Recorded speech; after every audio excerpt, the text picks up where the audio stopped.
So you've done the reading, maybe listened to other shows, tried the hacks, the routines, all that stuff meant to make you, better, stronger. Right, more productive. Yeah, exactly.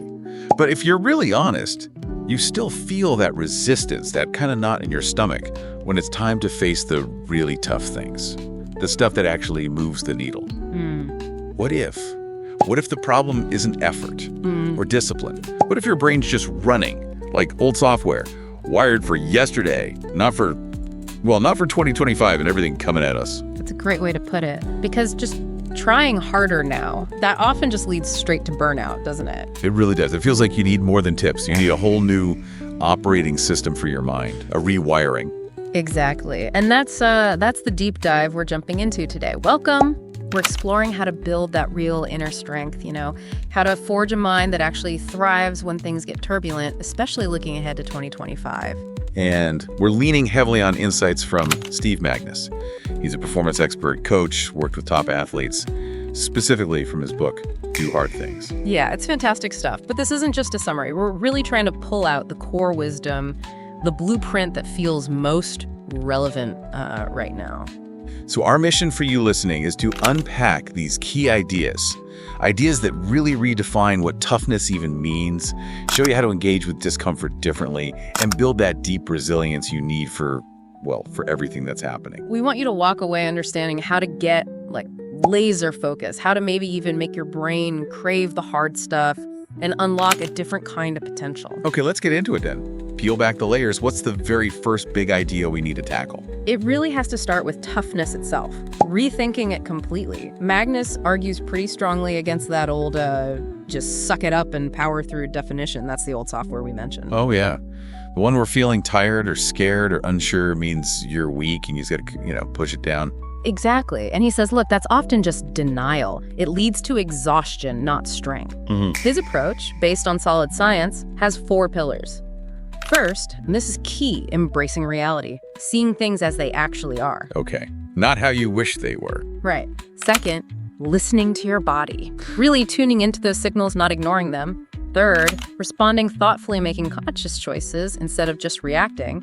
And fourth, transcending discomfort, which is different from just white-knuckling it. It's about engaging with purpose. So it's less about being a robot and pretending feelings don't exist, and more about being super aware, using discomfort as information. You nailed it. It's self-awareness plus skill, and man, is that urgent for 2025. Think about the pace, the volatility, AI changing everything, the pressure, the old hustle culture way. Just work more, sleep less? Yeah, that's just not going to cut it. It's a recipe for breakdown. This new approach is about building your capacity sustainably. It's how you adapt, recover, and actually thrive long-term. Trying to just power through mindlessly now, you'll burn out, plain and simple. Okay, sold? The why is clear.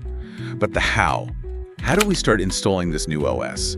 What's the practical action plan for someone listening? It starts small, really small, with that self-awareness piece.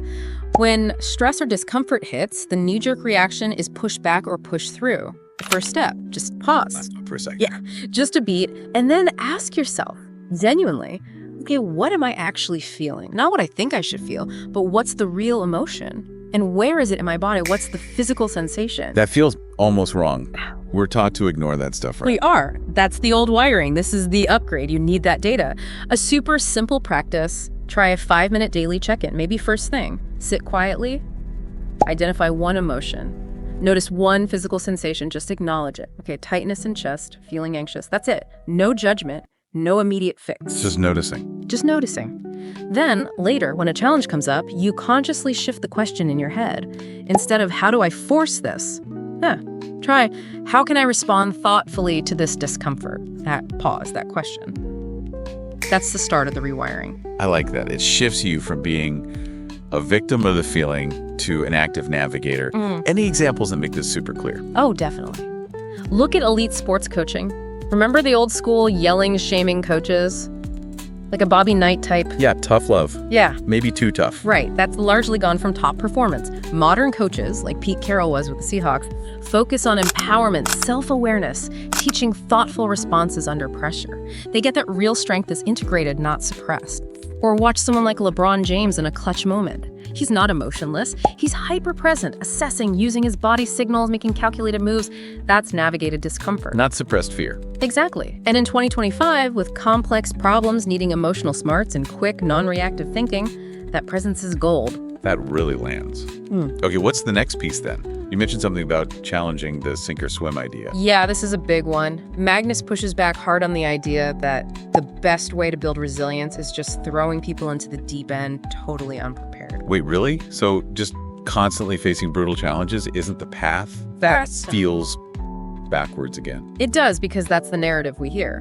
But he argues, and the research supports this, that true, lasting resilience comes from deliberate preparation, skill building before the big test, and then controlled exposure to stress inoculation, he calls it, not random trauma. So controlled exposure, not just chaos. Precisely. Think about the infamous Junction Boys football team back in the day. Brutal, brutal training. But ultimately it led to burnout, injuries, high costs for many. Contrast that with, say, Navy SEAL training. Hell Week is brutal, yes, but it comes after extensive skill development and conditioning. They're inoculating you once you have the tools. Okay, so the urgency here for 2025. Look at the startup world, the creator economy. So much glorification of launch fast, break things, just figure it out. The sink or swim narrative is everywhere. Yeah, the hustle porn thing. Totally. But if your only strategy is grit and exhaustion, solving problems you weren't ready for, you burn out. The complexity we face now needs smart effort, skill, adaptability, not just brute force. This insight helps you put your energy in the right place. Preparation. So the action plan here is focus on prep. Less endure it, more get ready for it. Exactly. Shift from how hard can I push to how well can I prepare. Before a big project, identify the key skills. Dedicate real time to mastering them before the pressure cooker starts. Practice. Simulate the hard stuff. Rehearse that tough conversation. Practice presenting to a critical friend. Give yourself a tight deadline on a small, low-stakes task. Like dress rehearsals. Yes. It proves to your brain, hey, I can handle parts of this stress because I've built the skills. Successful startups. They build, test, iterate meticulously before scaling wildly. OpenAI, they release models iteratively, gather data, refine. That's preparing the AI for the real world in stages. Preparation isn't weakness, it's the bedrock of real toughness. Okay, that makes sense. And it leads kind of nicely into the next point, which sounds maybe a bit odd at first. Accept what you are capable of. Doesn't that sound like settling? It can sound that way, can it? Like it's about lowering your ambition. But Magness argues that honest, realistic self-assessment is actually crucial for genuine strength. It's not about thinking small. It's about understanding your current capacity and aligning your effort intelligently. You don't build success on delusion or constantly trying to operate beyond your limits. So it stops that horrible cycle. Wow. Push till you break, crash, feel awful, repeat. Exactly. That sprint walk burnout pattern, it's fueled by unrealistic expectations. And in 2025, with social media showing everyone's highlight reel, Comparison trap? big time. Plus, the always-on pressure. It makes it so hard to gauge what's actually realistic day to day. Understanding and accepting your real current capacity isn't limiting, it's strategic. It lets you allocate your energy effectively, prevents burnout, and enables actual sustainable progress. So how do we get better at seeing ourselves clearly? What's the action plan? Become a detective of your own energy. Track it for a week. When are you sharp? When do you fade? See the patterns. Then shift your goals. Keep the big outcome goals, sure, but focus daily on process goals tied to your capacity today. Write for 2 focused hours, not finish the book this month. Manageable chunks. Right, and try micro failures. Take on small challenges where you might fail, then analyze it objectively. Okay, that didn't work. What did I learn? No beating yourself up, just data gathering. And get feedback. Ask trusted mentors or peers. Sometimes they see us more clearly than we see ourselves. It's like calibrating your internal compass with actual data, not just wishes or fears. Perfectly put. Think of elite marathoners. They don't just blast off. They have a meticulous pace plan based on training, conditions, how their body feels that day. They accept their capability in the moment. Or Alex Honnold, the climber. It's not fearlessness. It's terrifyingly accurate self-assessment plus insane preparation. He only attempts what he knows he's prepared for. Even someone like Elon Musk, huge ambitions, but grounded in the realities of physics and engineering. Calculated risks based on capacity. Okay, and that realism connects to the next idea, which I love. True confidence is quiet. insecurity is loud. Yes, so important today. Magness really draws this distinction. Genuine confidence, it's often understated. It grows from that realistic self-knowledge, that quiet competence we just talked about. Insecurity, that often needs to perform. It shows up as bravado, constant self-promotion, defensiveness. Getting loud. Getting loud, needing external validation. Like the marathoner Buddy Edelin, he mentions world records, but tormented by doubt internally, which actually hurt his performance. It shows doubts are normal, right? Strength is how you engage them, not pretending they aren't there. And in 2025, with so much pressure, especially online, to project constant success. Exactly. Entrepreneurship, the creator world. Yeah. It pushes this performative confidence, always having the answer, never showing vulnerability, but it's often masking insecurity. And that must be exhausting. Totally draining. Yeah. And it kills authenticity. In an age where AI can generate slick but empty stuff, that genuine quiet competence, that grounded presence, it's incredibly valuable. Quieting that loud, insecure voice is key for well-being and real impact. So how do we cultivate that quieter confidence? Yeah. The action plan. Again, observe. Notice your inner talk. When do you feel that urge to brag or get defensive? Ask, is this real inner knowing or am I seeking approval? Then practice internal validation. Did something small but meaningful. Stuck to your plan. Acknowledge it inside. You don't need to tweet it immediately. Let it land internally first. Build the foundation inside. Right. Journaling doubts helps too. Getting them out often shrinks them. And here's a big one. Actively seek and listen to constructive criticism. Real confidence absorbs feedback as data. Insecurity feels attacked.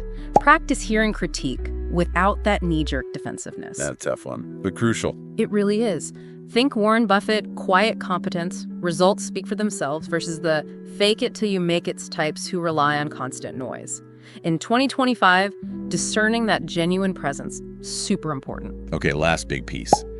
Finding meaning in discomfort. This feels like the core of the rewiring. I think it is. Magness argues discomfort isn't the enemy, it's a signal. It means you're at the edge of your current abilities, which is exactly where growth happens. The goal isn't to numb yourself to it, but to reframe it, to see it as necessary for progress and, crucially, to find meaning in going through it. And with technology making everything easier, more convenient, it's tempting to just avoid all discomfort now, isn't it? So tempting. But that's the path to stagnation. Real innovation, learning new skills, navigating uncertainty, building anything worthwhile, it all involves discomfort. If you want to thrive now, leaning into necessary discomfort, finding purpose in it is non-negotiable. Avoiding it is choosing to fall behind.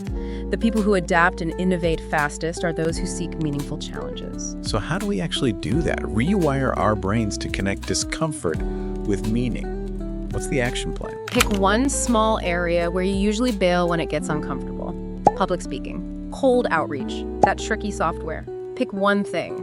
Commit to engaging with it for just a short, defined time. Maybe 15 minutes, maybe just one attempt. But here's the key. Before you start, consciously decide what meaning you want to derive from this specific act of facing discomfort. Be specific about the why. Exactly. Not just to get better, but maybe to share something helpful with the audience, or to connect with someone who could be a great collaborator, or prove to myself I can learn this. You are assigning purpose to the discomfort beforehand. So you're not just suffering through it, you're doing it for something. Yes. That intentional framing starts changing the brain's association. It shifts from threat to opportunity linked to purpose. Afterwards, reflect. What did I learn? How did I grow, even a tiny bit? How did facing that discomfort serve the meaning I set out? Doing this repeatedly builds that neural link. Discomfort equals progress. Discomfort equals meaning. That's the deep rewiring. Like Steve Jobs pushing through the immense discomfort of innovation because the meaning creating those beautiful, intuitive products was so strong. Or scientists enduring years of failed experiments for the meaning of discovery. Exactly. The people who lead in 2025 won't just tolerate hardship. They'll actively seek out meaningful challenges, find purpose in the struggle, and emerge stronger. That's the brain we need to build. This has been incredibly insightful. Really, if you felt stuck, felt like just trying harder isn't cutting it anymore, listen. You're not broken. You're not lazy. Your mental operating system might just need an upgrade for the world we live in now. Yeah, 2025 demands more than just reacting. It demands consciously rewiring. Stop letting the world just happen to you. Start building the mental capacity for the future you want. It's not about quick fixes. It's a transformation. Embrace reality. Listen to your body, respond thoughtfully, and find the meaning in the struggle. That's how you unlock potential now. So the thought to leave you with this week, what's one small area of discomfort you've been avoiding? Just one. Can you choose to engage with it, even briefly? And before you do, decide what meaning, what growth are you choosing to find right there. Start that one small rewiring step. Thanks so much for joining us for this deep dive.